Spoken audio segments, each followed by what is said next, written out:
Vamos a iniciar la actividad. El tema que tengo que revisar con ustedes es tripanosomiasis americana. Antes que se me olvide, a Jennifer, ¿me escucha? Sí, doctora, dígame. Jennifer, ya llegó tu justificación, ¿oíste? Ah, perfecto, doctora. ¿Cuándo Entonces es me que te toca comparten. actividad? A mí me falta lo que sería el álbum de los ciclos de vida No, y pero ¿cuándo es que llegas a actividad? ¿El viernes o el sábado? yo llego los sábados a las 9 El de la sábado. mañana. Sí, Entonces, ese es el el mismo sábado lapso. nos ponemos al día, ¿oíste? Ok, doctora, gracias. Bueno, muchachos, la actividad de esta semana es un seminario de tripanosomiasis y es una discusión de casos clínicos. Entonces, en esto, lo van a trabajar en trío. Y para esto de la discusión de casos clínicos, muchachos, no van a tener acceso ni a computadora, a nada, pues. Simplemente tienen que estudiar. ¿Y qué tienen que revisar? La clase de hoy. Tienen que revisar lo que está en el botero. Hay un artículo que les subí que es sobre la fisiopatología de la cardiopatía chagásica y también lo que es la parte de la normativa del Ministerio de Salud para el abordaje y prevención de lo que es la tripanosomiasis. Entonces, para poder resolver lo que son el caso clínico que les vaya a tocar. Entonces, para que no pequen sobre advertido, ya les estoy diciendo que tienen que revisar todo eso. Ahorita vamos a revisar la temática y espérenme. Ya lo vamos a revisar.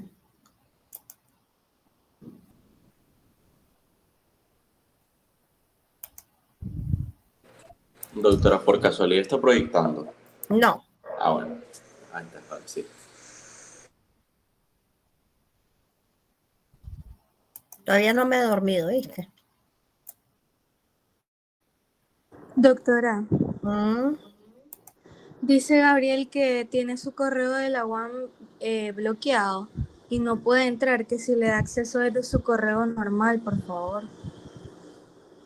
Gabriel, Sí, espérame.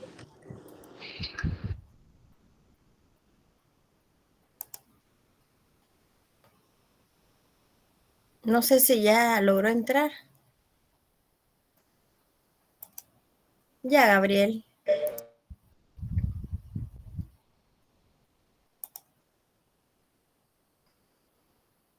Bueno, jóvenes, no puedo ponerla toda pantalla completa porque pierdo el contacto con ustedes. No he pasado asistencia. De verdad, a las 8, acuérdense que ustedes deberían de estar en clase. Ya, entonces a las 8 me acuerdan, Elvis, de activarla a partir de las 8 para que ustedes marquen, ¿oíste? Ok, Porque doctora. ahorita no, porque si no, ustedes saben que nos podemos meter a clavo porque ustedes deberían de estar ¿en qué? ¿En fármaco? ¿En qué? No sé en qué. Semiología. En semiología. Ya, entonces, y no vamos a afectar tampoco a las otras personas por eso. Entonces, jóvenes, vamos a comenzar a revisar. No se los pongo en pantalla completa para no perder el contacto. Les voy a solicitar que si ustedes tienen algo que no comprenden, me detienen, por favor, y hagan la pregunta. Ya, no hay ningún problema. Vamos a hablar de una enfermedad bastante común en nuestro país que se le conoce como enfermedad de Chagas. Su nombre científico es tripanosomiasis americana. Esta es una patología que muchas veces su fisiopatología es un poquito compleja, pero que ya una vez que uno logra entender la parte inicial, lógicamente es más fácil después deducir lo que viene a continuación. Entonces, esta es una patología, muchachos, que también cobra importancia porque se presenta en aquellos países que generalmente son pobres. Está fuertemente asociado a lo que es la pobreza. Está determinado por un sinnúmero de factores socioeconómicos que los vamos a ver más adelante. Entonces, dentro de la definición, tenemos de que es una enfermedad parasitaria, su agente etiológico se llama Trypanosoma cruzi, es una infección sistémica y de evolución crónica. Van a ver más adelante que esta enfermedad pasa por 3 etapas. Una etapa aguda, una latente o indeterminada y una crónica. La importancia de conocer esta patología es que entre más temprano se diagnostique la enfermedad y más rápido se instaure el tratamiento, mejor pronóstico va a haber. Porque si no, los daños que va ocasionando el parásito es como un efecto acumulativo. Y las lesiones que ya se originan, esas lesiones no son reversibles. ¿Qué significa eso? Que si ya tenés un hemibloqueo de la rama derecha del corazón, por ejemplo, este hemibloqueo siempre te va a quedar, no se puede revertir. Entonces, aquí dice, muchachos, quiero hacer una aclaración, que en alguna literatura hablan de que se trata de una zoonosis, pero realmente el reservorio más importante para la enfermedad de Chagas es el hombre. Entonces, es cierto que los animales pueden actuar como reservorio, pero siendo el hombre el principal reservorio, no lo podríamos denominar como una zoonosis. Yo se los dejé ahí porque es algo que refiere a alguna literatura, manejándola como que es una zoonosis. ¿Cómo se transmite esta enfermedad? Se transmite de manera vectorial. ¿Quiénes la pueden padecer? El hombre, los animales. Ya se transmite a través de un vector, que es un insecto hematófago, que en este caso pertenece a la familia Reduvidae y a la subfamilia Triatominae. Ya, entonces, espérenme un momentito, porfa.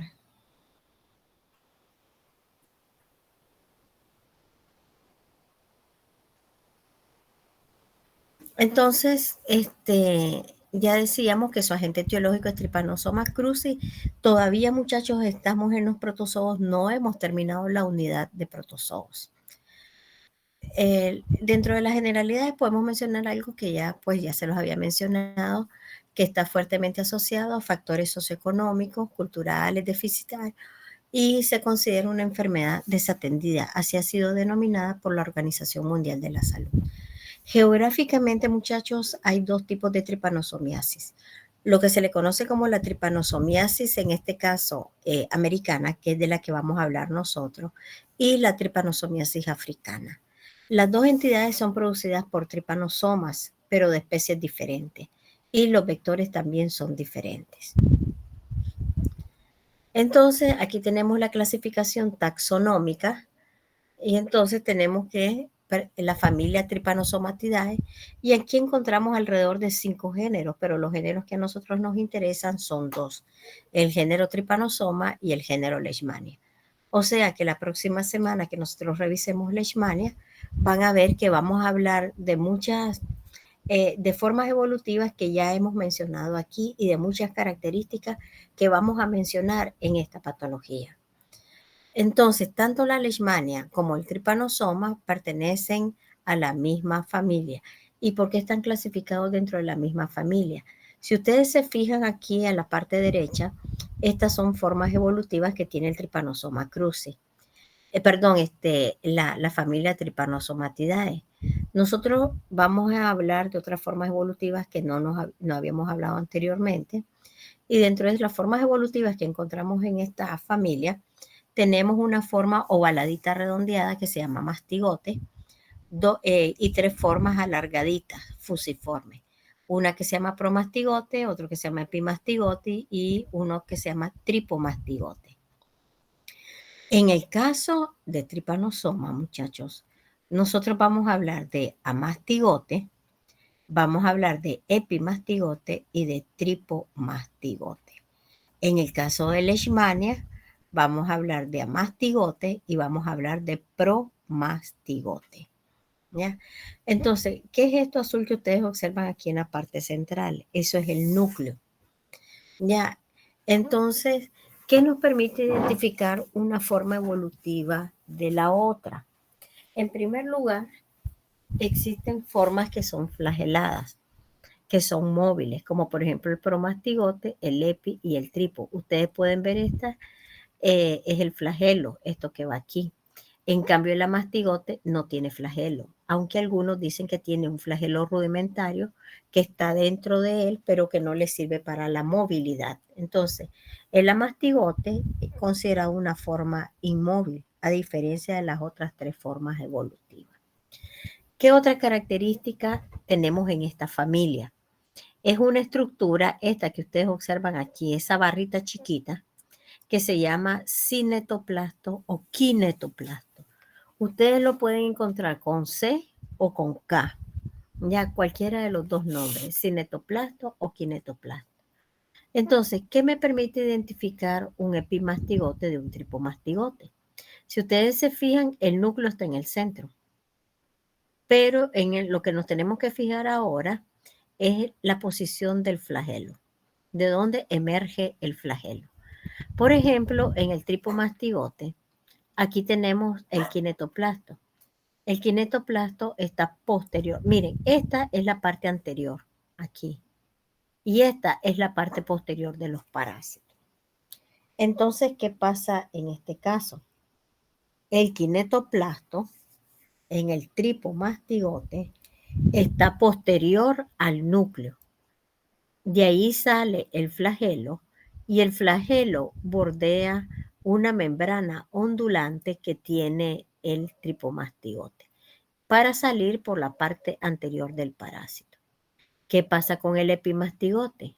El epimastigote, el cinetoplasto está en la parte anterior. Por lo tanto, el flagelo que sale de él sale por la parte anterior también, pero es un flagelo mucho más corto. ¿Y por qué es más corto? Es por la posición de donde emerge el flagelo. Y luego tenemos en este caso al promastigote, que lo vamos a ver en el caso de Leishmania, pero igual ustedes pueden observar en este caso que el cinetoplasto está en la parte anterior y también de ahí emerge el flagelo. Entonces, ¿qué es lo que nos determina a nosotros alguna de las formas evolutivas? El tamaño, la localización del kinetoplasto y el tamaño de lo que es el flagelo, porque todos los flagelos, muchachos, salen por la parte anterior. Bueno, ¿por qué se le llama enfermedad de Chagas? Se asocia a la persona, al científico que lo identificó.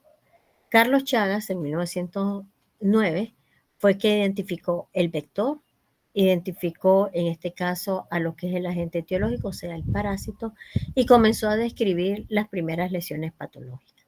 Algo importante, que ya se los había mencionado al inicio de esta sesión, es que entre más temprano hagan el diagnóstico, mejor pronóstico va a tener esta patología. Entonces, se ha mencionado que la enfermedad de Chagas, aunque es una enfermedad bastante agresiva y grave, se puede curar si se brinda un tratamiento a tiempo.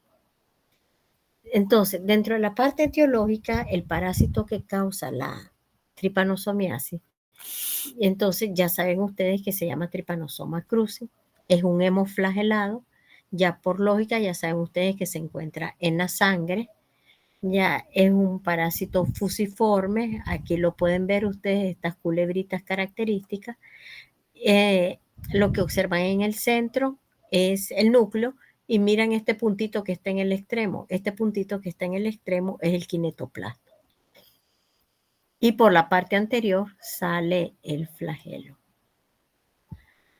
Entonces, cuando hablamos de las formas, él presenta 3 formas evolutivas. Ya se las había mencionado. Epimastigote, amastigote y tripomastigote. ¿Qué formas evolutivas nosotros vamos a encontrar en el ser humano? En el ser humano encontramos amastigote y tripomastigote. ¿Qué formas evolutivas vamos a encontrar en el vector? En el vector vamos a encontrar epimastigote y tripomastigote.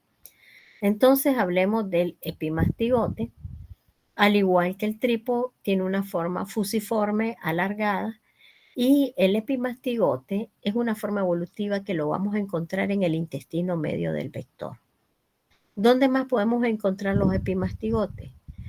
Dentro de los métodos diagnósticos que se pueden utilizar para el Trypanosoma cruzi está un medio de cultivo.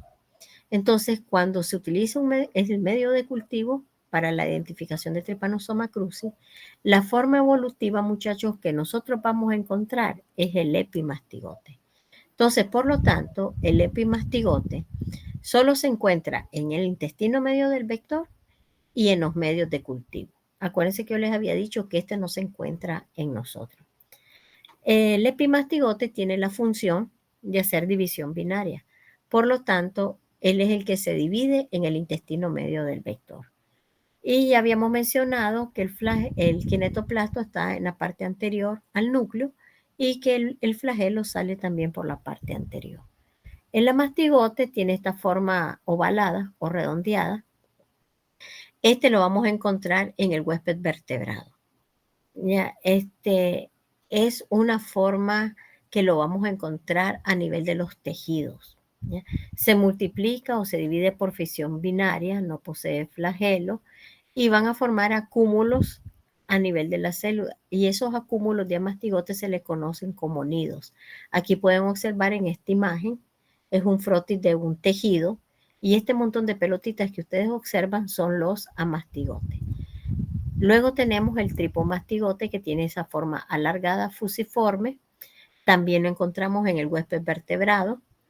Ya, y este es el que nosotros vamos a encontrar en la circulación. Este es el que vamos a encontrar en sangre. Es móvil, tiene un flagelo, tiene una membrana ondulante y por el borde libre de la membrana ondulante va el flagelo que sale en su parte anterior. Entonces, aquí esto es importante saber qué formas evolutivas podemos encontrar, porque de eso va a depender el método diagnóstico que nosotros requiramos. Si nosotros queremos buscar el parásito en los tejidos, entonces lo que nosotros vamos a encontrar son nidos de mastigote. En cambio, si es un frotis de sangre el que voy a hacer, lo que yo voy a encontrar son tripomastigotes. Entonces, si este es un parásito sanguíneo, igual que miramos en el caso de malaria, y yo ya sé en dónde lo voy a encontrar, lógicamente aquí podemos utilizar los mismos métodos diagnósticos que utilizamos en malaria, como por ejemplo el examen al fresco, la gota gruesa, ya son técnicas diagnósticas que podemos utilizar para la identificación del tripomastigote. Entonces, en resumen, en el vector voy a encontrar epimastigote y tripomastigote. Y en nosotros y en los animales voy a encontrar tripomastigote y amastigote. Entonces, hablemos del ciclo de vida. En este caso, muchachos, es un ciclo también heteroxeno, diheteroxeno. Requiere de 2 hospederos, pero no los podemos clasificar como huésped definitivo y huésped intermediario, porque las formas evolutivas, muchachos, aquí no podemos decir cuál es la forma evolutiva más desarrollada, ni tampoco no realiza reproducción sexual y asexual como para poderlo clasificar. Entonces, lo que se acostumbra aquí a hablar es de un hospedero vertebrado y un hospedero invertebrado. En el hospedero vertebrado va el hombre y los animales. Y en el hospedero invertebrado va el vector. Entonces vamos a comenzar a hablar del ciclo de vida en el vector. ¿Ya? El vector, muchachos, habíamos dicho que era de la familia Reduvidae, de los triatominios, y es lo que comúnmente nosotros conocemos como los famosos chinches. ¿Ya? Entonces, los chinches es el vector que transmite al parásito. Entonces, ¿qué pasa en este caso? Aquí tenemos una persona que está infectada. Viene el chinche y pica a esa persona. El chinche es hematófago, succiona sangre. Y entonces, ¿qué forma evolutiva yo voy a encontrar en la sangre? Voy a encontrar los tripomastigotes. ¿Ya? Entonces viene, se está alimentando el vector, succiona sangre y en la sangre van los tripomastigotes. Entonces, que la forma parasitaria infectante para el vector es un tripomastigote que se le da la denominación de tripomastigote sanguíneo. ¿Por qué, muchachos, le damos la denominación de tripomastigote sanguíneo? Porque al final del ciclo del vector hay otro tripomastigote. Pero a ese que es la forma parasitaria de eliminación, se le conoce como tripomastigote metacíclico. Ahí lo vamos a ver más adelante. Morfológicamente son iguales, es el mismo. Lo que pasa es que le dan apellidos diferentes para saber de dónde a dónde va. Entonces viene el vector, el que es el chinche, se alimenta de la sangre, succiona sangre y ahí van los tripomastigotes, que en este caso les vamos a denominar tripomastigotes sanguíneos.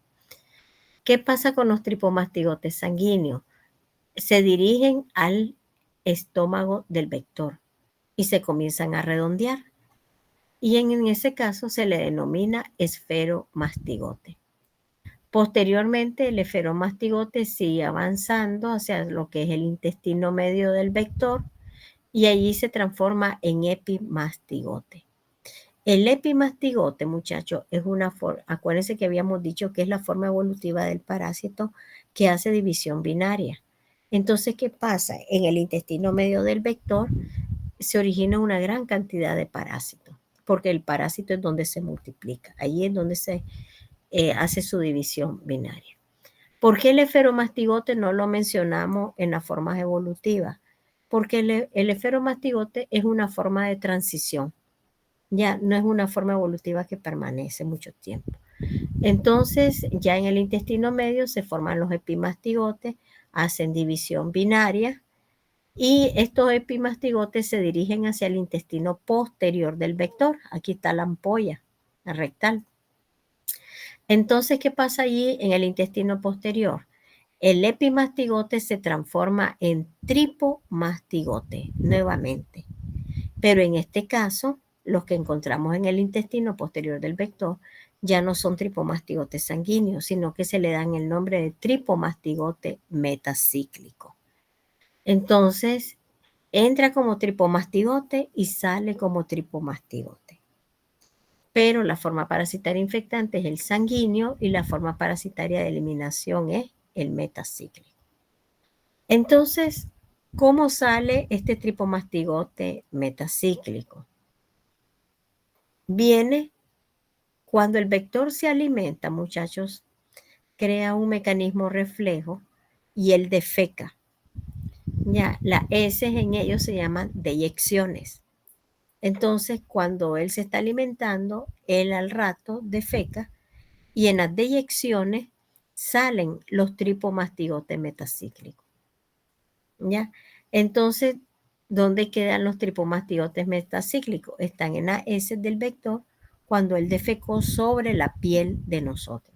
Acuérdense que él está succionando sangre, pero él está atravesando, en este caso, la piel para poder succionar sangre. Entonces, sobre la piel, ahí quedan las deyecciones, las heces del vector, que van a contener tripomastigote metacíclico. Y entonces ustedes dirán, ¿y cómo entra este parásito? Cuando el vector pica, queda un pequeño orificio. Entonces ustedes saben que muchas veces uno se rasca y puede acercar las heces y el tripomastigote hacia el orificio o donde está la picadura. Y de esa manera penetran los tripomastigotes metacíclicos. ¿Ya? Entonces, esto es el ciclo en el vector. ¿Cuánto dura esto desde que se infecta hasta que vuelve a formar tripomastigotes metacíclicos? Duran aproximadamente 20 días. ¿Qué es lo interesante en este caso? Que una vez que el vector se infecta, permanece infectante durante toda su vida. Los chinches, muchachos, viven alrededor de un año. Entonces, si los chinches se infectaron en estadios juveniles, ellos van a permanecer infectados y transmitiendo la enfermedad durante toda su vida. ¿Ya? No era como por ejemplo, el vector de la malaria, que solamente mientras él se infectaba porque después desaparecían las formas evolutivas. Aquí no. Este chinche queda, una vez que se infecta, permanece infectado para el resto de su vida. ¿Estamos claros, muchachos, con el ciclo de vida en el vector? ¿Ya se fueron? ¿Ya se durmieron? Sí, doctora. Una pregunta, sí. Sí.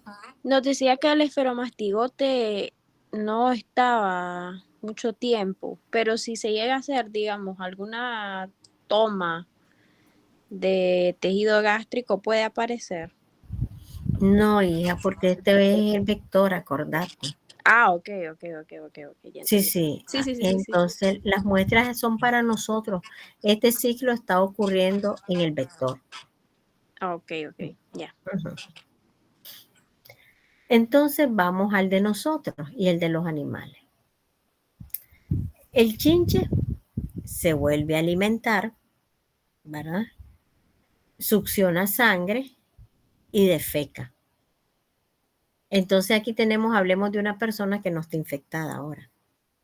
Entonces, en este caso, en las deyecciones del vector, encontramos los tripomastigotes metacíclicos. Uno se rasca y a través del orificio de la picadura, allí entran los tripomastigotes metacíclicos. Aquí pueden entrar de dos maneras. Para que entre por piel, muchachos, tiene que haber una escoriación. Y eso se presenta porque acuérdense que está la picadura del vector.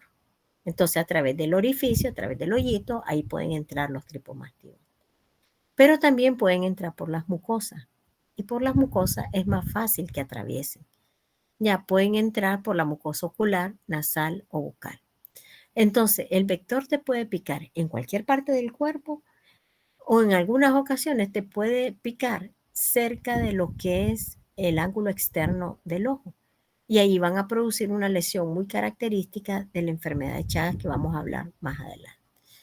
Una vez que entra el tripomastigote, en el sitio, en la puerta de entrada, muchachos, ya sea que entre por piel o cerca del ojo, por donde entre, ahí lo que va a haber es una reacción inflamatoria, es un nódulo inflamatorio. Ahí te está diciendo que por ahí entró el parásito.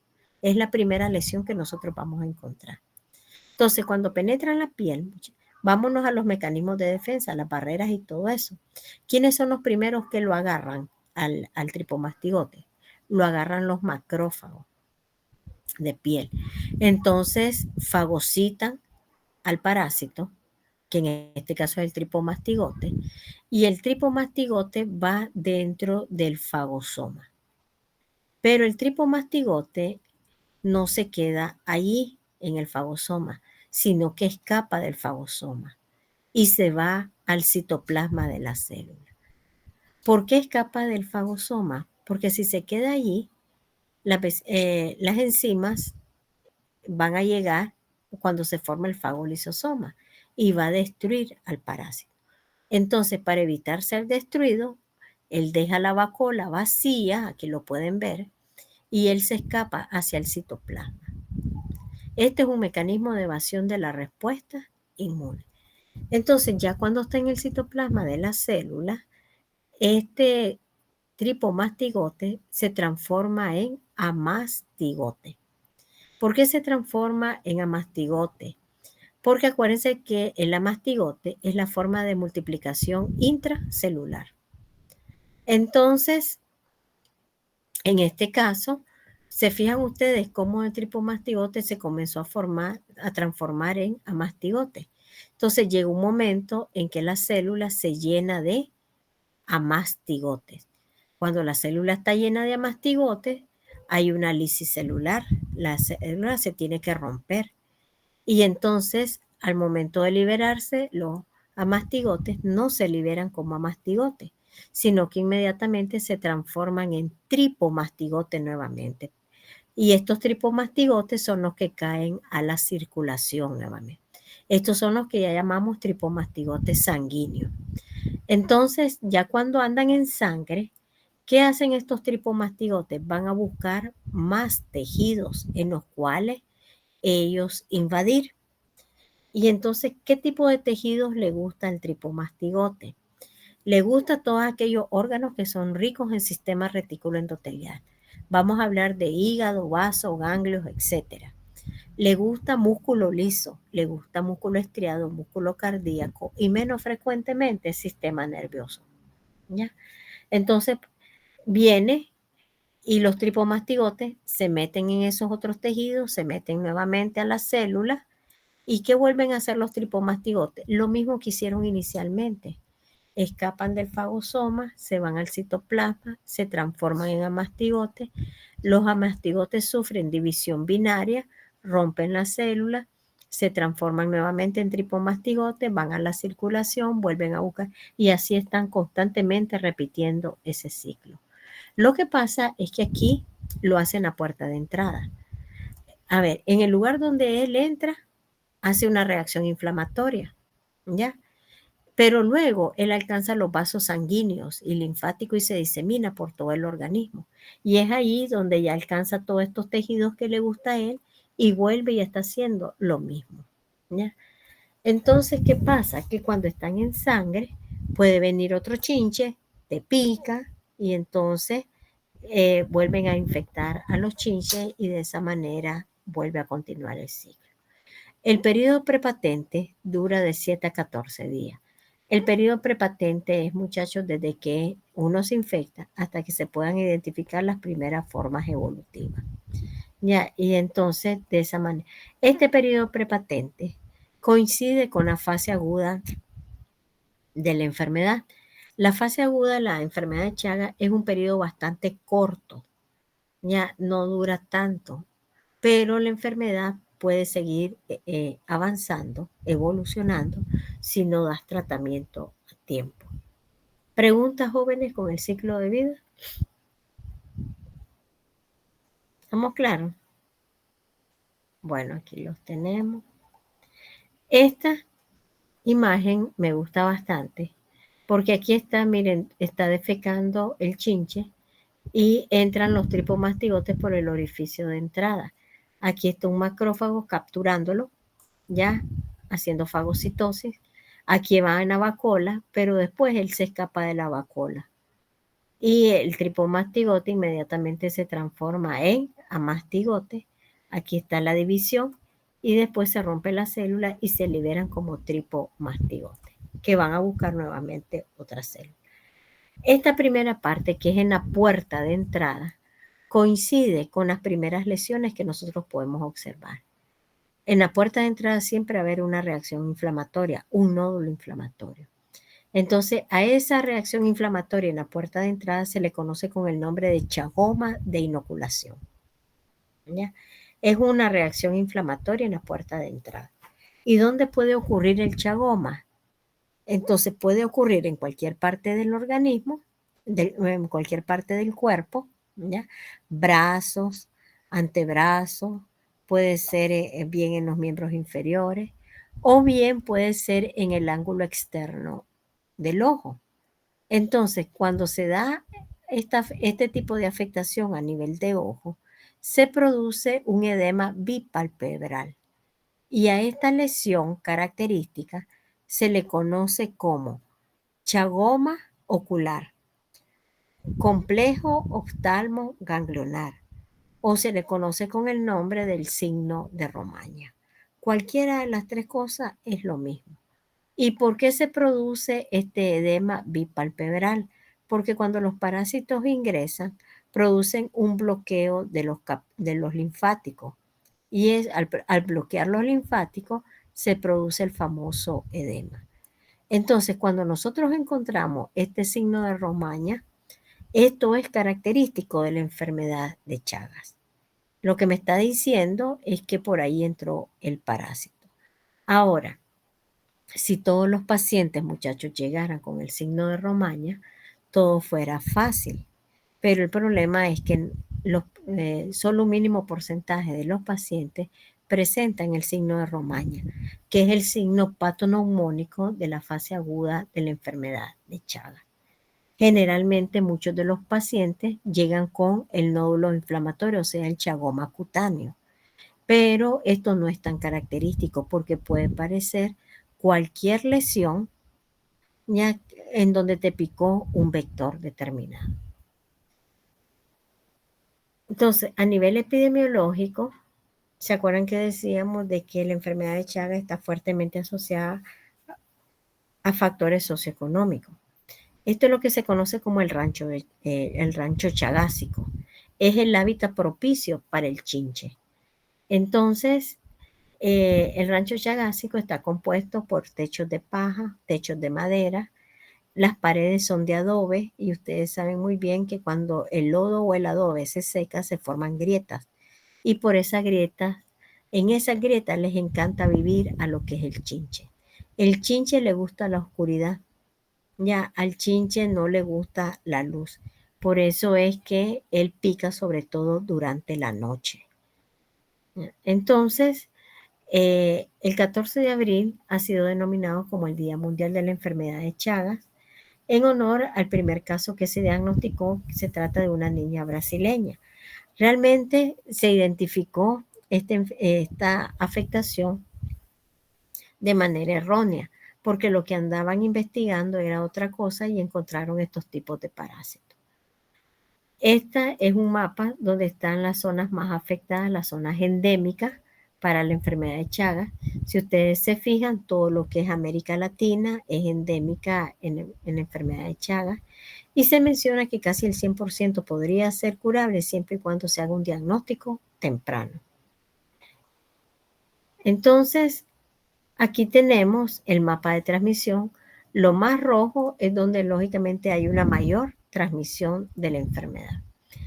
Entonces, dentro de este grupo de vectores hablamos de 3 géneros de triatomas, 3 géneros de chinche. Entonces, tenemos el triatoma de inmediata, triatoma infestan, tenemos a lo que es el Rognio prolixo y tenemos lo que es el Pastrongyllus. En nuestros países se encontraban Rognio prolixo y se encuentran triatomas. Pero el Rognio prolixo, muchacho, era el vector que no es propio de nuestros países, sino que fue, como dicen, importado. ¿Ya? Entonces, ¿qué pasa? El Rognio prolixo, muchacho, tiene un hábitat de tipo domiciliar y por lo tanto era bastante efectivo en la transmisión de la enfermedad. Entonces, una de las medidas que se implementó a nivel internacional y que la cumplió nuestro país fue la erradicación del Rognio prolixo, porque era el que estaba jugando un papel bastante activo en relación a la transmisión. Sin embargo, todavía tenemos al triatoma de inmediata que sigue actuando como transmisor de la enfermedad. Esto que ustedes observan aquí es un reconocimiento que se le dio a nuestro país, ya que se le dio a nuestro país porque se logró lo que es la erradicación del Rognio prolixo. Se logró eliminar el Rognio prolixo de nuestro territorio. Sin embargo, tenemos todavía el triatoma que está jugando un papel importante en lo que es la transmisión de la enfermedad de Chagas. Entonces, dentro de los mecanismos de transmisión tenemos el vectorial, que es el que predomina. Todo lo que es contacto con sangre puede jugar un papel en la transmisión. Y en menos del 1% se han identificado otras formas de transmisión, como por ejemplo la digestiva, leche materna, trasplantes de órganos, la accidental, la sexual, pero eso solamente representa menos del 1%. Dentro de los reservorios, el principal reservorio es el hombre, pero también podemos encontrar animales domésticos como los gatos y el perro y animales selváticos como las zarigüeyas, las comadrejas y los mapaches. El vector, hablando del vector, ya habíamos dicho que pertenece a la familia Reduvidae. Ya el vector, acuérdense que ya les había mencionado que es hematófago, tiene hábitos nocturnos, no le gusta la luz, se mete en las grietas que hay a nivel de las paredes, se esconde en las palmas que conforman lo que son los techos de estas casas y que el ciclo en él prácticamente dura 20 días y a partir de los 20 días él permanece infectante durante toda su vida, que vive aproximadamente un año. Entonces, aquí tenemos los 3 géneros, el triatoma, que es el Rognio prolixo y el Pastrongyllus. El Rognio prolixo era uno de los más frecuentes en nuestro país, ya, pero este es el que fue eliminado, erradicado. Con el que contamos todavía es con el triatoma. Esto que tenemos aquí es una imagen que nos indica de que la metamorfosis de este vector es una metamorfosis incompleta. Aquí tenemos el chinche adulto, tenemos los huevecillos y luego encontramos 5 estadios ninfales. Ya, entonces estos son los 5. ¿A qué nos referimos con las ninfas? Las ninfas son estadios juveniles ya del vector y que cualquiera de estos estadios ninfales, muchachos, se puede infectar con tripomastigote. Aquí tenemos el roño prolixo, su hábitat era preferentemente doméstico, el tratoma de inmediata, peridoméstica, aunque también puede ser doméstico y selvático. ¿Ya? Y luego tenemos el pastronquilo, que prácticamente no contamos con él, que tiene un comportamiento de tipo selvático. Dentro de los factores ambientales, ya habíamos mencionado, zonas selváticas, poblaciones rurales, las casas de adobe con techos de paja o bien madera, suelo de tierra, donde hay abundantes piedras, lugares que son propicios para que se puedan esconder el chinche. Dentro de la cadena epidemiológica tenemos los 3 eslabones, que es el reservorio, que puede ser el hombre, animales domésticos, animales selváticos. El mecanismo de transmisión, o sea, el eslabón B es el de tipo vectorial. Y el eslabón C es el huésped susceptible, que es aquel que entra en contacto con animales que están contaminados o bien con lo que es la parte de los vectores. Entonces, en el eslabón B, acuérdense que la cadena la construimos para nosotros. ¿Con qué nos infectamos nosotros? Con el tripomastigote metacíclico. El tripomastigote metacíclico ya entonces entra en nosotros a través de la piel, esa es la puerta de entrada. ¿Cuál es el medio de penetración? En este caso, en las deyecciones del vector. El medio de evolución es el vector, ya, y entonces tenemos que la puerta de salida en nosotros es la piel, sale en la sangre cuando el vector está succionando, y la forma que sale es, en este caso, el tripomastigote sanguíneo. Acuérdense, la forma parasitaria de eliminación de nosotros, tripomastigote sanguíneo, que es el que infecta al vector. ¿Ya? Y la forma parasitaria infectante para nosotros es el tripomastigote metacíclico, que constituye la forma parasitaria de eliminación para el vector. Es lo contrario. Entonces, al hablar de la patogenia y la patología de la enfermedad de Chagas, vamos a volver a retomar de que ya les había mencionado de que la enfermedad de Chagas, muchachos, tiene 3 fases. Una fase aguda, que era de las que ya les había hablado anteriormente. Posterior a la fase aguda, esta es la que menos dura, ¿ya? Posterior a la fase aguda, viene una fase que se llama latente o indeterminada, que esta fase puede durar hasta 10 años.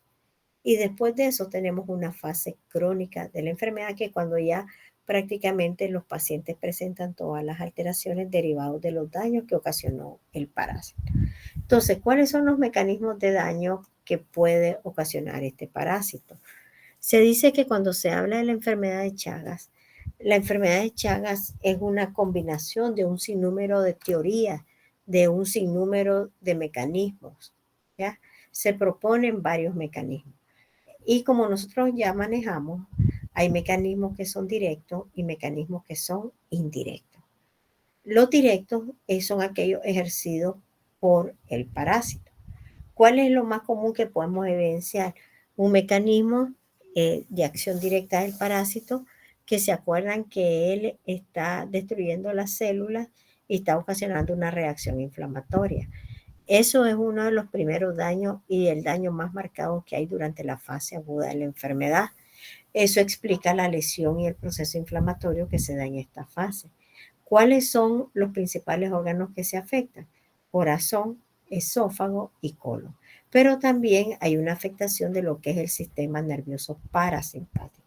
Por lo tanto, muchachos, ustedes van a ver que no solamente se daña la estructura del órgano, sino que también se daña la funcionabilidad del órgano.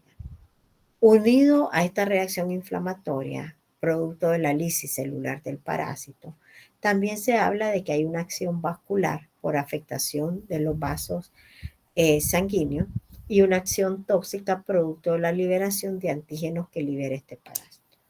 Algunos no las mencionan aparte, sino que alguna literatura refiere que hablar de una acción vascular ya va involucrada dentro de esto. ¿Por qué? Porque cuando hablamos de una reacción inflamatoria, muchachos, estamos hablando de que hay fenómenos celulares y hay fenómenos vasculares.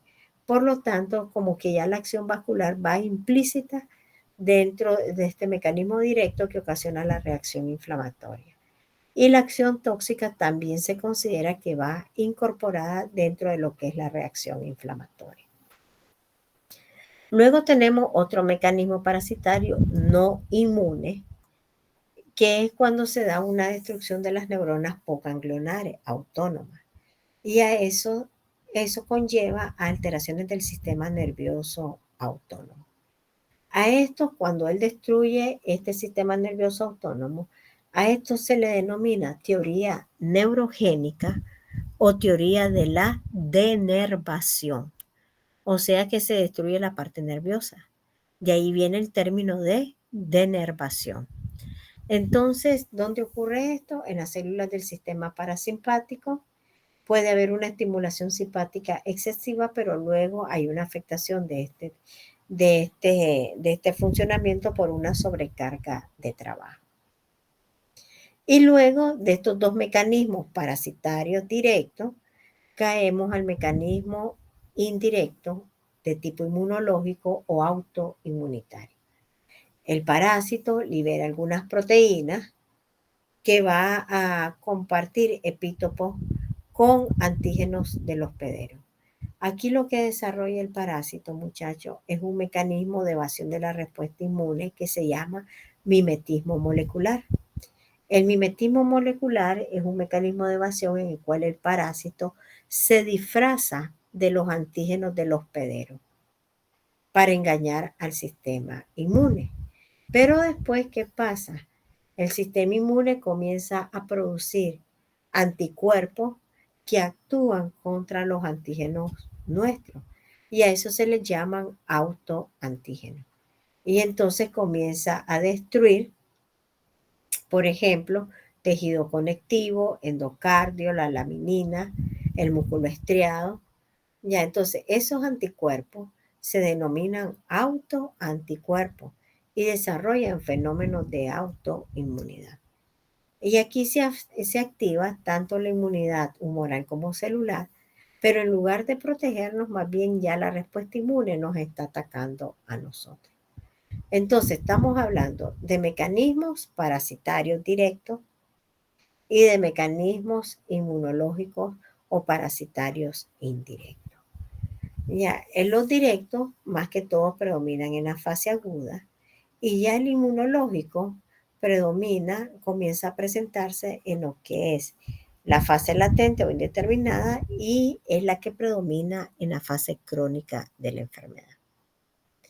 Entonces, volviendo a retomar, hay 3 fases durante la enfermedad: la fase aguda, la fase latente o indeterminada y la fase crónica. Y el daño va a depender del grado de destrucción celular que hay y de la respuesta inflamatoria. Hablemos de la fase aguda. ¿Qué pasa en la fase aguda? Si ustedes se fijan, lo que tenemos aquí es nuevamente un resumen del ciclo de vida.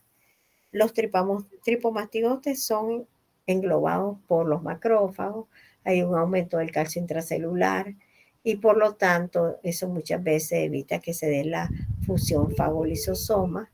Escapa el tripomastigote del fagosoma, se va hacia lo que es el citoplasma y cuando ya está en el citoplasma se transforma en mastigote y los mastigotes comienzan a dividirse por fisión binaria, rompen las células, se transforman en tripomastigote, van a la circulación, buscan más células y está repitiendo lo mismo. Entonces, esta fase, muchachos, que es la fase aguda, se caracteriza por una elevada parasitemia. ¿Por qué? ¿Qué es lo que anda haciendo el parásito? multiplicándose. Eso es lo que anda haciendo, destruye el tejido y se multiplica.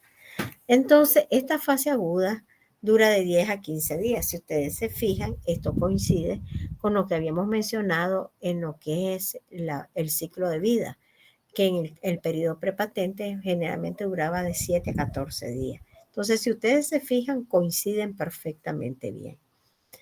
Ya, posteriormente, al cabo de esos 15 días, un poquito antes, ya la respuesta inmunológica se comenzó a presentar y comienza a actuar sobre los tripomastigotes para evitar de que estos sigan causando más daño o bien que los amastigotes se sigan dividiendo. Entonces, él como que brequea en cierta medida esa multiplicación del parásito y entra ya lo que es la respuesta inmune. Hay una lucha constante entre el parásito y el sistema inmune, hace que el paciente sea asintomático y ya caemos en lo que es la fase indeterminada, intermedia o latente. La fase aguda, muchachos, se caracteriza, el daño de la fase aguda se caracteriza por la parasitemia que hay. La parasitemia, acuérdense que es la cantidad de parásitos en sangre, y por el parasitismo tisular intenso. ¿Cuándo hablamos de parasitismo?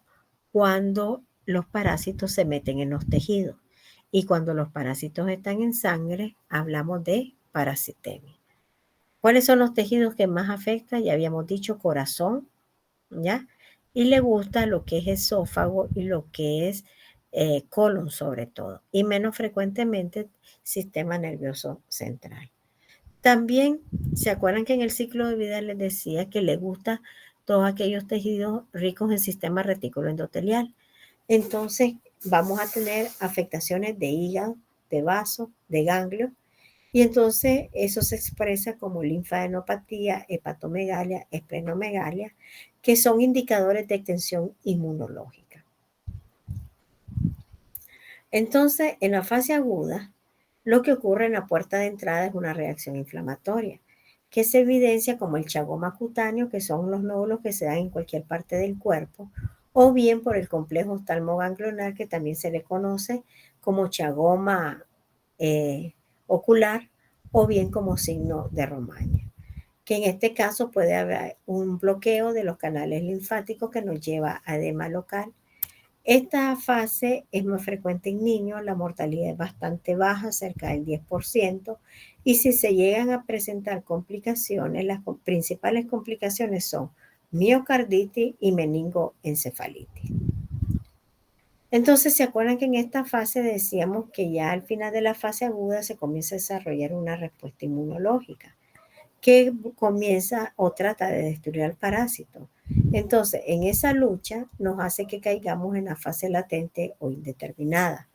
Esta fase latente va desde el final de la fase aguda hasta que aparecen los primeros signos y síntomas en la fase crónica. En algunas ocasiones, muchachos, hay una literatura que no habla de 3 fases, sino que habla de 2 fases. Ya, fase aguda y fase crónica. Lo que pasa es que la fase crónica la divide en fase crónica asintomática y en fase crónica sintomática. Entonces, cuando hace esta división, la fase crónica asintomática es lo mismo que la fase latente o la fase indeterminada. Esta fase es la que más dura en cuestiones de tiempo. Ya puede durar hasta 10 años, 20 años. Y entonces muchas veces las personas mueren en esta fase sin necesidad de llegar a desarrollar lo que es la fase crónica. El paciente es asintomático en esta ocasión. Y se dan, aunque el paciente sea asintomático, no significa que el parásito ya fue destruido, sino que el paciente se mantiene asintomático porque hay una lucha constante entre los parásitos y el sistema inmune. Entonces, en esta fase es donde el parásito ya está desarrollando sus mecanismos de evasión, va formando autoanticuerpos, ¿ya? Y se inician las alteraciones de los plexos parasimpáticos, tanto a nivel de corazón como de tubo digestivo. Luego, cuando no se logra bloquear del todo, caemos a lo que es la fase crónica de la enfermedad. La fase crónica, muchachos, la cantidad de parásitos ya es muy poca. Los daños de la fase crónica se dan por la respuesta inmunológica alterada que ocasionó el parásito. Y tenemos lesiones típicas que se dan en corazón y en el tubo digestivo. Ya, entonces, en el corazón, no es que todas las lesiones, muchachos, se presentan en la fase latente o indeterminada. No. Las lesiones en corazón se vienen dando desde la fase aguda. Acuérdense que yo les dije al inicio de la actividad de que es un efecto acumulativo. Por eso es importante detener esta patología en etapas tempranas. Ya, entonces los daños en corazón vienen desde la fase aguda por las lesiones originadas por los parásitos y se continúan en la fase latente y en la fase crónica por los fenómenos de autoinmunidad. Entonces, ¿qué pasa en este caso? Los mecanismos de daño que predominan depende de la fase de la enfermedad. En fase aguda, el mecanismo de daño predominante es el directo o el mecánico por la presencia del parásito, ¿ya? En cambio, ya en la fase latente y en la fase crónica, el mecanismo de daño que predomina es el inmunológico, desarrollando fenómenos de autoinmunidad en el caso del corazón, o bien desarrollando lo que son fenómenos de denervación o teoría neurogénica, ya a nivel de lo que es el tubo digestivo, que eso se agrandan y a eso se le conocen como megavísceras, ¿ya? Entonces, ya en la fase crónica el paciente presenta toda la sintomatología característica y tenemos dos cuadros que son importantes. Un cuadro cardíaco, o sea, una cardiopatía chagásica crónica, y un síndrome de las megavísceras, donde los más afectados son esófago y colon, pero puede ser afectado cualquier víscera hueca. Entonces, en corazón, el principal mecanismo de daño es inmunológico, o sea, por fenómenos de autoinmunidad. En cambio, en tubo digestivo, los principales daños se dan por la teoría de la denervación o la teoría neurogénica. Ahora, un paciente que tiene la enfermedad de Chagas no significa que va a tener afectación tanto de corazón como de tubo digestivo. No. Hay algunos, en el Trypanosoma cruzi, muchachos, hay varias cepas. Hay varios tipos de cepas. Hay unas cepas de Trypanosoma cruzi que les gusta más músculo cardíaco y hay otras cepas que les gusta más músculo liso. Entonces, las que les gusta músculo cardíaco son las que van a desarrollar la cardiopatía chagásica crónica, y las cepas del parásito que le gusta más músculo liso van a ocasionar lo que se llaman los síndromes de los mega o megavísceras, ya con afectación principalmente de tubo digestivo. Entonces, en la fase crónica, como les decía anteriormente, puede ser que los pacientes desarrollen o la cardiopatía chagásica o el síndrome de las megavísceras. La cardiopatía chagásica es la patología más importante. Es más importante que el síndrome de las megavísceras. Y también, muchachos, depende del área geográfica. Por ejemplo, las cepas de Trypanosoma cruzi que les gusta más músculo cardíaco están en Centroamérica. En cambio, las cepas que les gusta más músculo liso están en América del Sur. Entonces, ¿qué significa esto? Que en nuestros países, la mayoría de los pacientes que desarrollan enfermedad de Chagas en etapa crónica, va a ser característico lo que es la cardiopatía chagásica crónica. Aquí se comienza con una dilatación de la cavidad derecha. También hay trombosis mural endocárdica. Hay producción de autoanticuerpos que se denominan EBI. ¿Qué significa EBI? Son autoanticuerpos contra el endocardio, los vasos sanguíneos y el intersticio. Ya dañan nuestros propios tejidos. Aquí, cuando el corazón primero sufre un agrandamiento, hay una hipertrofia, pero después hay una dilatación de las paredes del corazón. Entonces, cuando el corazón se adelgazan las paredes, en la parte de la punta, el adelgazamiento de las paredes pueden ser excesivamente marcado, de tal manera que cuando el corazón se contrae, ejerce mucha fuerza sobre la punta y se puede romper. Y entonces los pacientes caen en una muerte súbita. Entonces, ahí lo tenemos.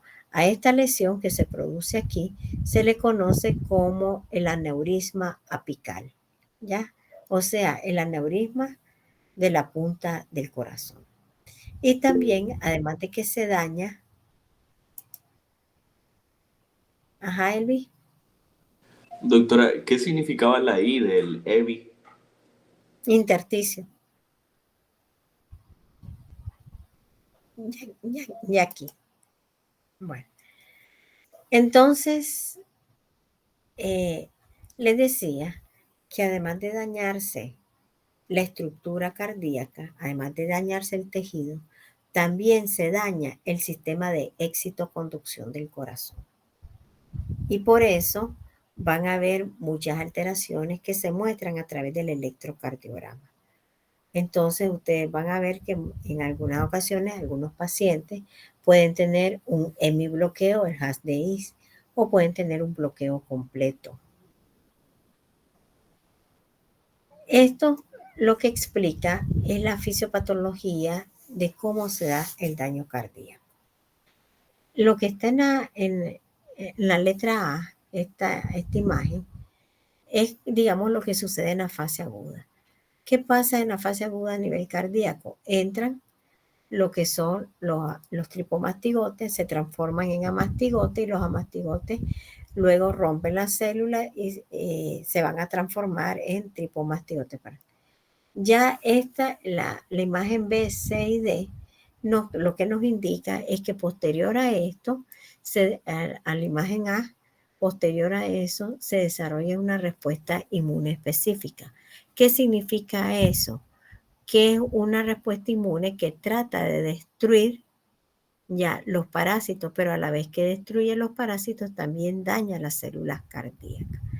Entonces, posterior a eso sale lo que es una inmunidad no específica, ¿ya? Y luego aparece daño a nivel de los vasos más pequeños, hasta que llegamos al desarrollo de autoanticuerpos que van a desarrollar fenómenos de autoinmunidad, que estos son los que me destruyen las células cardíacas. Entonces, esto es como que fuera la fase aguda. El B, el C y D es como que fuera la fase latente o indeterminada. Es la lucha entre el parásito y el sistema inmune hasta que llegamos a la imagen E, a esta ilustración, la E, donde ya prácticamente tenemos fenómenos de autoinmunidad. Luego también, además de la cardiopatía chagásica crónica, vamos a tener el síndrome de las megavísceras, donde tenemos el megaesófago y el megacolon. Hay hipertrofia muscular y posterior a eso hay una atrofia y fibrosis, pero también hay una alteración en la contracción de estos órganos. Entonces, ¿por qué se da falta de contracción? Porque hay una destrucción neuronal, ya que eso lleva a una alteración de los plexos mientéricos. Acuérdense que el esófago tiene que transportar el bolo y lo que es el colon, también el bolo fecal, ya en este caso. Aquí ustedes pueden observar un megaesófago bastante hermoso y luego tenemos un megacolon. ¿Cuáles son los mecanismos de evasión de la respuesta inmune que desarrolla este parásito? Bueno, son varios. ¿Se acuerdan que en la parte de la fase latente o indeterminada les hablé del mimetismo molecular?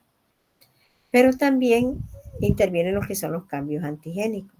Aquello de que entra como a la célula como tripomastigote, dentro de la célula se transforma en amastigote, luego para salir se vuelve a transformar en tripomastigote.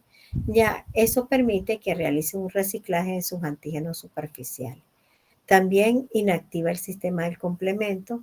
Lo otro que es un parásito intracelular.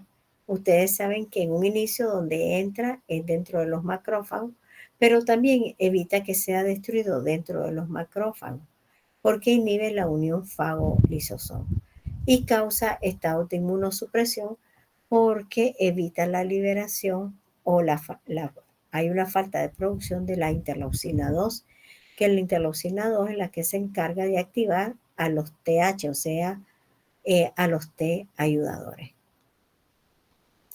A nivel clínico, muchachos, bueno, la enfermedad de Chagas se clasifica en adquirida y en congénita. La congénita se da sobre todo en lugares que son endémicos, de madres que ya son chagásicas. El Chagas adquirido, tenemos las 3 etapas: la aguda, la latente o indeterminada y la crónica. En el caso de la aguda, ¿qué vamos a encontrar? Las lesiones en la puerta de entrada, el compromiso visceral y signos y síntomas inespecíficos. En la latente o indeterminada es asintomática y en la crónica podemos tener o bien la cardiopatía chagásica o bien el síndrome de las megavísceras. Ya habíamos dicho que el periodo de incubación es de 7 a 14 días, que también lo habíamos mencionado como periodo prepatente, ¿se acuerdan? En el ciclo de vida. Entonces, hablemos de la fase aguda. El mayor porcentaje de las personas que se infectan son asintomáticas y solamente un 1 o un 2% de estos pacientes que se infectaron desarrollan sintomatología. Y la sintomatología comienza a aparecer a la primera o en la segunda semana posterior a que se infectaron. ¿Qué es lo que tienen estos pacientes? Bueno, en la puerta de entrada van a tener el chagoma de inoculación, ya sea el chagoma cutáneo o ya sea el chagoma ocular, que es el signo de Romaña. Posteriormente, cuando ya se disemina el parásito, el paciente presenta una sintomatología sistémica inespecífica. Tiene fiebre, anorexia, hay diarrea, hay cefalea, linfadenopatía, hepatoesplenomegalia, y en niños pueden presentarse la meningitis o la meningoencefalitis como una de las principales complicaciones. La fase aguda generalmente se presenta en niños menores de 10 años. Muchas veces pasa desapercibida. ¿Y por qué pasa desapercibida? Porque la mayoría de los que se infectan son asintomáticos. ¿Cuál es el único hallazgo que más o menos nos podría orientar de que se trate de una enfermedad de Chagas? En este caso es que logremos encontrar que el paciente tenga el chagoma de inoculación. Pero ya les decía que no todos los pacientes presentan el chagoma ocular. Entonces, en la fase aguda encontramos la puerta de entrada, que ya decíamos que puede ser el chagoma cutáneo o bien el chagoma ocular. Y que estas lesiones suelen desaparecer aproximadamente en un mes. Luego caemos a la fase latente. La fase latente se presenta entre la 8ª y la 10ª semana después de que te infectaste y puede durar décadas. Algunos dicen que 10 años, otros dicen que 20 años. Bueno, entonces estos pacientes son asintomáticos. ¿Y cuándo es que podemos identificar esta fase? Ustedes saben que muchas veces hay estudios epidemiológicos donde se lanzan pruebas a la población. Entonces, cuando se lanzan esas pruebas a la población, puede ser que muchas veces se encuentren personas que tienen anticuerpos contra el trypanosoma. Ya, entonces, solo de esa manera es que prácticamente se podría diagnosticar esta fase latente o indeterminada. En algunas ocasiones pueden reaparecer síntomas, pero los síntomas se dan generalmente en estados de inmunosupresión o en estados de estrés severo. Puede haber un compromiso cardíaco muy leve que se evidencia a través de lo que es una taquicardia o arritmia. Luego caemos a la fase crónica. Si no se le da tratamiento, pues el paciente sigue avanzando. Y en la fase crónica, lo característico de las dos formas, la cardíaca y lo que es la digestiva. Entonces, ¿se acuerdan que yo les había dicho de que hay alguna literatura que solo habla de dos fases, de la fase aguda y de la fase crónica? Lo que pasa es que la fase crónica la divide en crónica asintomática y crónica sintomática. La crónica asintomática es la que coincide con la fase latente o indeterminada que menciona el Botero. Y aquí estamos, miren, puede durar 5, 10, hasta 20 años. Y es asintomática y tiene una ligera parasitemia. Si no se da tratamiento, lógicamente sigue avanzando el daño y el paciente cae en una fase crónica sintomática. ¿Dónde son los lugares más afectados? Ya saben que a nivel cardíaco Luego le sigue el digestivo, el sistema nervioso parasimpático, y vuelvo a recalcar que el órgano más afectado es corazón. Aquí podemos evidenciar una radiografía con una hermosa cardiomegalia, ¿ya? Y el otro el síndrome de las megavísceras. Entonces, ¿qué tiene un paciente? ¿Qué presenta un paciente con una cardiopatía chagásica crónica? Ya, puede haber un bloqueo auriculoventricular, disnea de esfuerzo, palpitaciones, y hay pacientes que pueden llegar a desarrollar hasta una insuficiencia cardíaca congestiva. Generalmente, muchas de estas alteraciones pueden evidenciarse a través de trazos electrocardiográficos. En el botero, muchachos, porque para el seminario, para el análisis de caso clínico, tienen que leer el botero. La Organización Mundial de la Salud hace una clasificación de las afectaciones cardíacas en grados y le va diciendo grado 1, paciente que tiene esto, grado 2, paciente que tiene. Entonces, revísenlo de la clasificación de las cardiopatías para que puedan identificar cómo se clasifica. Entonces, hay pacientes que pueden tener aumento, o sea, que pueden tener cardiomegalia. Puede haber cardiomegalia sin insuficiencia cardíaca y puede haber cardiomegalia con insuficiencia cardíaca congestiva. Ya, y la muerte puede ocurrir en cualquier momento, que puede ser por el famoso aneurisma que ya habíamos visto, el aneurisma de la punta, o bien por fibrilación ventricular. ¿Qué presenta un paciente con las megavísceras? Bueno, si tiene un megaesófago, en este caso puede tener disfagia, que es dificultad para deglutir. Ya, espérenme que estoy tomando foto ya. Puede tener tos, cialosis, regurgitaciones, dolor retroesternal, y los que tienen megacolon, lo más característico es el estreñimiento y la formación de fecalomas. Fecalomas, lógicamente, son las heces que quedan retenidas, que se deshidratan, forman una especie de piedra y muchas veces quedan impactadas a nivel de lo que es el colon. Ya, luego tenemos, lo anterior, muchachos, era el Chagas adquirido. Ahora tenemos el Chagas congénito. En el caso del Chagas congénito, este es bastante probable en zonas que son endémicas y en madres que ya tienen Chagas, ¿ya? Entonces, se dice que una madre con Chagas puede transmitir el parásito en uno o en más de sus embarazos. Aquí es diferente a toxoplasma. ¿Se acuerdan que en toxoplasma la mujer tenía que estar en fase aguda para poderle transmitir el parásito? Aquí no, aquí se menciona que en cualquiera de los embarazos ella puede transmitirle el parásito a sus productos. La mayoría de los bebecitos pueden nacer asintomáticos y otros pueden presentar alguna sintomatología. ¿Cuáles son los principales daños que se pueden presentar? Pueden nacer con hepatoesplenomegalia, pueden tener cuadros de hepatitis, sepsis, meningoencefalitis, miocarditis y anemia hemolítica. Ya, entonces es un cuadro bastante grave, tiene una alta mortalidad y cuando se da en etapas tempranas puede causar aborto. O bien, si ya está avanzado, puede causar un parto prematuro. Y aquí volvemos a destacar, muchachos, cuando se categoriza que probablemente el niño se infectó, ya producto de una madre con Chagas, entre más temprano se haga el diagnóstico y se instaure el tratamiento, mejor va a ser la respuesta al tratamiento.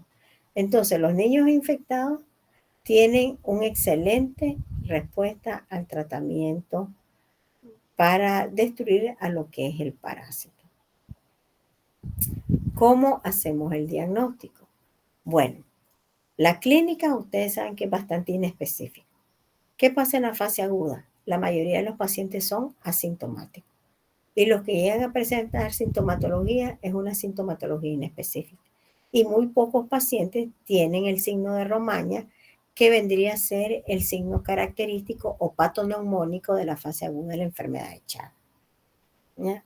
La fase latente es asintomática y la fase crónica es cuando ya prácticamente tienen todas las alteraciones y que muchas veces se trata a pacientes como que son cardiópatas, pero no se estudia el origen. Tenemos la parte endémica, o sea, la parte epidemiológica, y luego lo que nos queda, confirmar con los exámenes de laboratorio. Entonces, ¿qué pasa en este caso? Tenemos los métodos de laboratorio, los métodos parasitológicos que me permiten identificar al parásito, como por ejemplo el frotis de sangre. Podemos utilizar pruebas inmunológicas para identificación de anticuerpos y tenemos las pruebas de gabinete que nos ayudan a identificar la gravedad del daño. Pero aquí es algo importante si nosotros retomamos la patología. Decíamos que en la fase aguda, muchachos, lo que predominaba era una elevada cantidad de parásitos.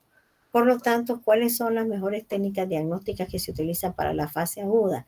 Son las técnicas directas, como por ejemplo el examen de sangre, la gota gruesa, porque nos permite identificar al parásito en sangre. Y en segundo lugar, cuando ya la fase aguda ya está bien avanzada, ya están cayendo en fase latente, entonces se pueden utilizar lo que es la identificación de anticuerpos. En la fase crónica es lo contrario.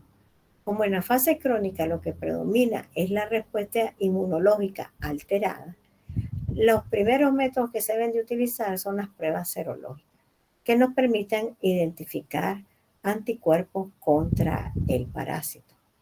Y también se pueden utilizar otras técnicas como el senodiagnóstico y el PCR. Más adelante les voy a explicar en qué consiste el senodiagnóstico. Bueno, entonces aquí tenemos y retomamos que en la fase aguda utilizamos principalmente métodos directos y en la fase crónica métodos indirectos, donde están los métodos serológicos en estos casos. Entonces, ¿cuáles son los métodos directos que se pueden utilizar? Esta primera diapositiva es para las personas adultas. La siguiente, muchachos, es para los niños. Entonces, ¿cuáles son las técnicas directas que podemos utilizar para identificar el parásito? Tenemos el examen de sangre al fresco, tenemos la gota gruesa como miramos en malaria y el método de Straub. Esto es, se toma la muestra en un tubo de ensayo, se centrifuga y ustedes lo que pueden ver que se separa el plasma de los elementos formes. Entonces, los elementos formes se van al fondo y después, ¿qué hace uno? Del fondo toma la muestra y después se coloca como que fuera una gota gruesa. Todos ellos me permiten identificar los parásitos en sangre. ¿Y qué forma evolutiva voy a encontrar en sangre? Encuentro los tripomastigotes sanguíneos. ¿Qué técnicas diagnósticas utilizo en niños? Pero son técnicas directas también. El micrométodo y el microhematócrito. Micro, porque son pequeñas cantidades las que se extraen. Esto es en un tubo pequeño, ¿ya?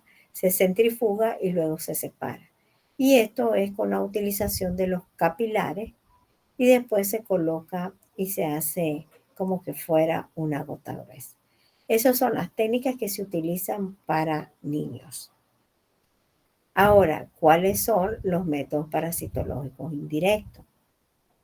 Dentro de los parasitológicos indirectos son todos aquellos que me permiten aumentar la cantidad de parásitos a partir de una pequeña cantidad de parásitos. Entonces, dentro de ellos tenemos el senodiagnóstico, que ya les dije que se lo voy a explicar más adelante. Tenemos medios de cultivo, y en este caso lo que vamos a identificar son epimastigotes, y luego la inoculación en animales, principalmente en ratón. Dentro de tenemos también los métodos moleculares, donde está el PCR, que es la reacción en cadena de la polimerasa, ya en estos casos que nos permite identificar el ácido nucleico. Luego tenemos los métodos serológicos, que lo que me permiten identificar son anticuerpos contra el tripanosoma. Y dentro de ellos podemos encontrar la hemaglutinación, la inmunofluorescencia, lo que es ELISA y las pruebas rápidas. Todos ellos me permiten identificar anticuerpos contra el tripanosoma luz. Entonces, ¿en qué consiste el seno diagnóstico? El seno diagnóstico es considerado como que fuera una técnica un poco invasiva. ¿Por qué? Porque consiste que en estas cajitas se colocan chinches que no están infectados. Y entonces los chinches entran en contacto con la piel del hospedero. Entonces, ¿qué pasa en este caso? En estas cajitas que tienen en una de las bocas de las cajas no se cierra, sino que se coloca algo, en este caso, ¿cómo es que se llaman aquellos que se utilizan para las curaciones? Ay, se me olvidó. A ver, hable. La gasa. La gasa. Entonces se coloca una gasa y dentro de ellos, de esas cajitas, se colocan aproximadamente de 10 a 12 ninfas, garantizando de que estas no estén infectadas. Entonces, ¿qué tipos de ninfas se utilizan principalmente? Las de segundo, este primer estadio, este segundo y este tercer estadio. Principalmente se utiliza la de segundo y de tercer estadio. Pero la otra condición, además de que no esté infectada, es que estas ninfas estén en ayunas y se someten a ayunas por un periodo de 2 a 3 semanas. Imagínense el hambre que deben de tener cuando se coloca con la piel. Ya, entonces vienen las ninfas y comienzan a picar al hospedero y a succionar sangre. Entonces, ¿cuál es el objetivo de esto? El objetivo es que si estos pacientitos tienen al parásito en pocas cantidades, esos parásitos se van a multiplicar dentro del intestino del vector. Entonces, esto solo se deja aproximadamente por unas 4 horas, luego se retira y los chinches se guardan en otra cajita esperando 20 días. ¿Por qué esperando 20 días? Porque hay que esperar que dentro del chinche se dé el ciclo de vida del parásito. Al cabo de los 20 días, se pasa a examinar la S del vector para ver si existe, si hay tripomastigotes metacíclicos. Ya, entonces, si encontramos tripomastigotes metacíclicos, con eso están confirmando de que el paciente tiene tripanosomiasis. Entonces ustedes dirán, ¿y por qué existiendo otras técnicas tienen que utilizar el seno diagnóstico? Porque muchas veces a estos pacientes ya se les hizo método directo y salió negativo. Se les pudo haber hecho pruebas serológicas y salieron negativas. ¿Por qué pudieron haber salido negativos? 1, porque no había tal vez mucha cantidad de parásitos. O 2, la serológica, ¿por qué negativo? Porque tal vez estabas en etapas tempranas y todavía no había formado suficiente anticuerpo. Pero cuando el médico sospecha y sigue manteniendo de que probablemente esté infectado, entonces se indica lo que es el seno diagnóstico. Entonces, el chinche actúa como que fuera un medio de cultivo, donde se van a reproducir y aumentar la cantidad de parásitos. A ver, hija pecadora, ¿cuál es tu pregunta? Entonces, el senodiagnóstico es como el último recurso que vamos a tomar para hacer una prueba confirmatoria de este parásito. Segundo, si el senodiagnóstico lo empleamos en Nicaragua. Y tercero, ¿cómo conseguimos esos chinches? Miren, tienen que revisar, en primer lugar, la normativa del Ministerio de Salud, que ahí aparece cuando está indicado el senodiagnóstico. No es la última opción, ¿oyeron? ¿Ya? Ahí les dice cuándo se van a utilizar lo que es el senodiagnóstico y a quiénes se les envía. Que si se realiza en Nicaragua, sí se realiza en Nicaragua. Y que donde se consiguen los chinches son los que les llaman chinches de laboratorio. Ya los chinches de laboratorio los tenés que estudiar las deyecciones y ver que las deyecciones estén limpias. Y eso te va a garantizar de que los chinches no están infectados. ¿Ya?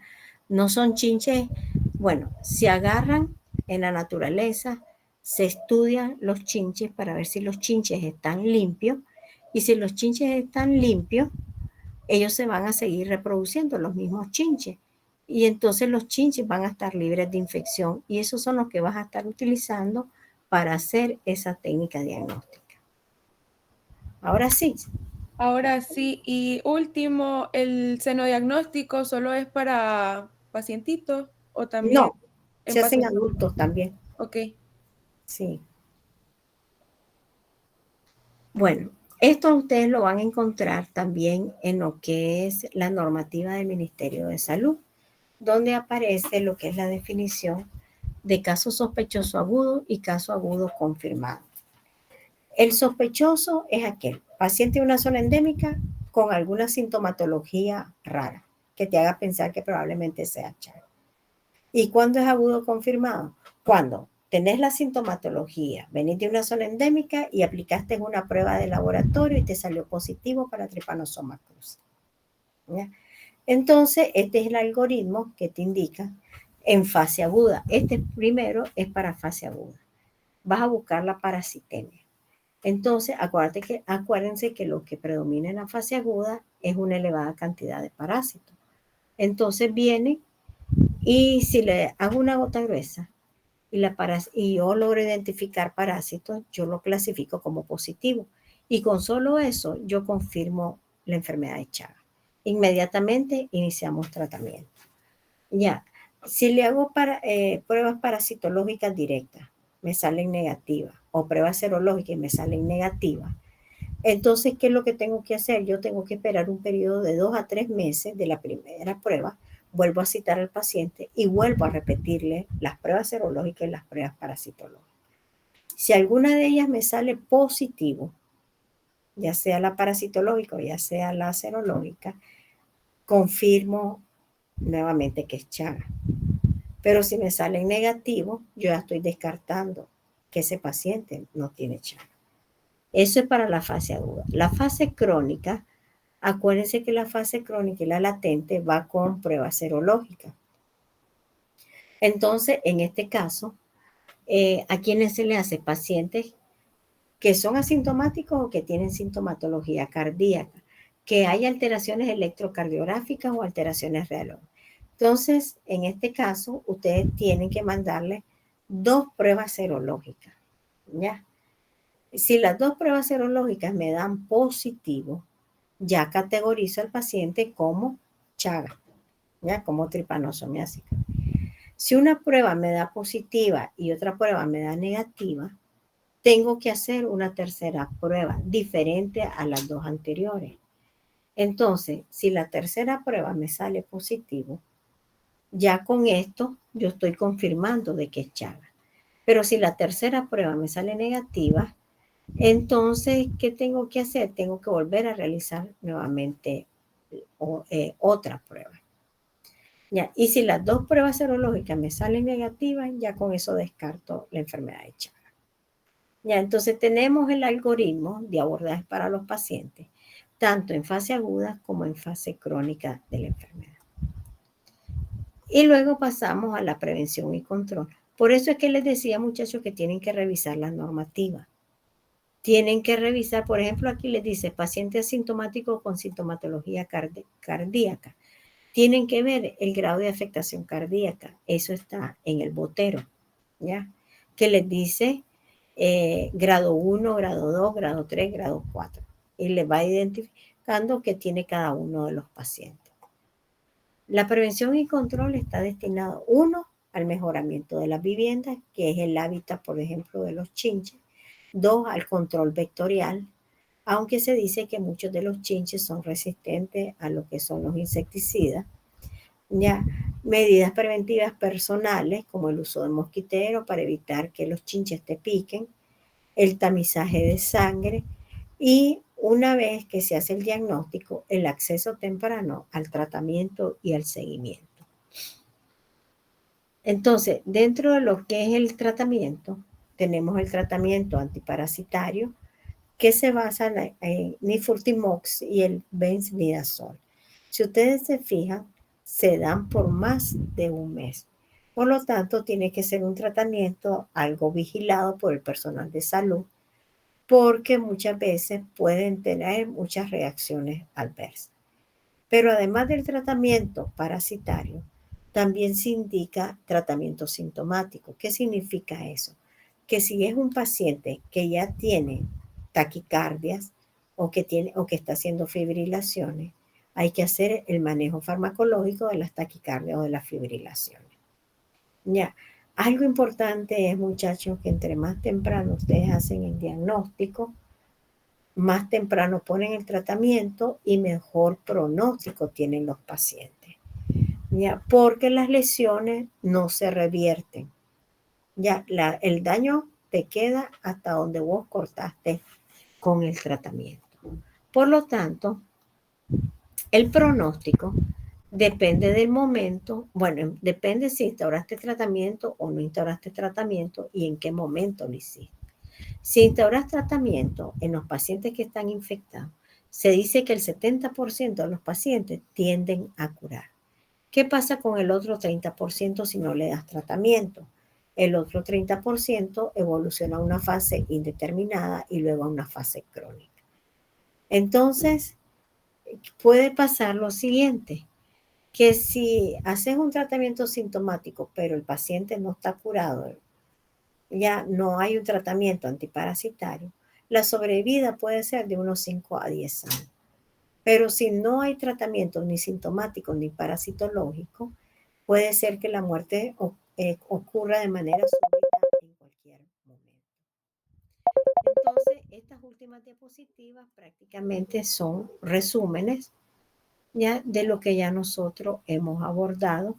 Tiene que ver con las fases de la enfermedad, los métodos diagnósticos y la parte clínica que presentan los pacientes. ¿Alguna pregunta, chicos? No. No. Entonces, miren, para el seminario tienen que revisar la clase, tienen que revisar el botero. Hay un artículo que habla sobre la fisiopatología de la cardiopatía chagásica y tienen que revisar las normas del Ministerio de Salud. Ya, porque va a ser un análisis de caso clínico. Bueno, entonces, ¿alguna pregunta? ¿O ya se fueron, ya se durmieron? Aquí seguimos, doctora, qué poca esperanza. Ay, pero ya por lo menos van a dormir mañana. Uy, sí, una dormidera. ¿Y por qué? ¿Por Han qué? dejado unos trabajitos, le encantan los trabajos ahora. Ah, bueno, está bueno que trabajé. ¿Ya? Y Bien, tener bastante que estudiar de Chagas. Van a ver. Es algo extenso, muchachos. Hay veces les sonaría como complicado, pero es bastante interesante estudiar Chagas, igual que Leishmaniasis. ¿Ya? Bueno, entonces si no hay alguna otra duda, ya les tomé foto a los compañeros que están, así que no se preocupen por la situación. Doctora. ¿Qué Bueno, pasó? eso le iba a decir, pero ya lo dijo. Sí, ya se los estoy diciendo ahorita. Ya les tomé foto a los que entraron. Bueno, que estén presentes está difícil. Ahí están, pues, encendidos. Si no le pusieron atención a Chagas, muchachos, se van a perder cuando lean Chagas. ¿Ya? Así que era mejor hacer un pequeñito esfuerzo. Okay. Bueno, jóvenes, entonces, si no hay alguna otra duda, ¿algo más? ¿Ya? Solamente. Entonces, ahí finalizaríamos. Que tengan una excelente noche, que tengan un excelente día mañana, que duerman bastante, sobre todo Sara, que la pobre anda muy cansada. No, doctora, estudiar. Y Oscarito también. ¿Qué se hizo Oscarito? No le llevó la contraria, Oscarito, hoy. Dijo que quería la clase a las 8. No, Oscarito, muy temprano. Mejor lo hubiéramos dejado para las 10 de la noche. ¿Te parece, Oscarito? Ya ni me contesta, Oscarito, ahí. Bueno, pues jóvenes, entonces ahí finalizamos, cerramos y que tengan una excelente noche, ¿oyeron? Nos vemos, doctora.